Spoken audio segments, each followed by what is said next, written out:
ಏನ್ ಮಾಡ್ತಿದ್ದಾರೆ ಅಂತ ಅಂದ್ಕೊಂಡು ಯೋಚನೆ ಮಾಡ್ತಿರುತ್ತೆ, ಸೀರಿಯಲ್ ಯಾವ್ದು ಬರುತ್ತೆ ಅಂತ ಯೋಚನೆ ಮಾಡಿರುತ್ತೆ, ಗಮನ ಅಲ್ಲೇ ಇರುತ್ತೆ.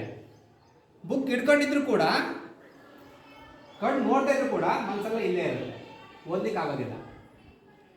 ನಾವು ಸರ್ ಮಗನಿಗೆ ಓದಕ್ಕೆ ಸಪ್ರೇಟ್ ರೂಮೇ ಮಾಡ್ಕೊಟ್ಟಿದ್ದೀವಿ ಸರ್, ಸಪ್ರೇಟೇ ಇದೆ, ನಾವು ಟಿವಿ ಹಾಕಲ್ಲ ಸರ್ ಮನೆಯಲ್ಲಿ, ಅವ್ರು ಇದು ಹಾಕೋದಿಲ್ಲ ಸರ್ ಹಾಗಂತಂದ್ರೆ ಕೂಡ, ನಾವು ಮನೆಯಲ್ಲಿ ಟಿವಿಯನ್ನ ಮಗುನ ಬೇರೆ ರೂಮ್ನಲ್ಲಿ ಹಾಕಿ ಕೂರಿಸಿದ್ರೆ ನಾವು ಎಷ್ಟು ಟೈಮ್ ಟಿವಿನ ಆನ್ ಮಾಡಿರ್ತೀವೋ ಅಷ್ಟು ಟೈಮು ಮಗು ಓದಿದ್ರು ಕೂಡ ಉಪಯೋಗ ಇಲ್ಲ.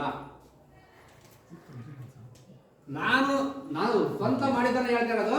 ನಾನು 1 ವರ್ಷ ಟಿವಿ ಕನೆಕ್ಷನ್ ತರಿಸಿದ್ದೆ, ಯಾವತ್ತು SSLC ಎಕ್ಸಾಮ್ ಬರ್ಕೊಂಡು ಮಗಳು ಮನೆಗೆ ಬಂದು ಮರುದಿನ ಟಿವಿ ಕನೆಕ್ಷನ್ ಕೊಡಿಸ್ತೆ, ಕರೆನ್ಸಿ ಆಗಿಸ್ತೆ, ಅವನು ಟಿವಿನ ಚಾಲು ಮಾಡಿ ಎಷ್ಟು ಬೇಕು ನೋಡ್ಕೊ ಅಂತ ಹೇಳಿದೆ.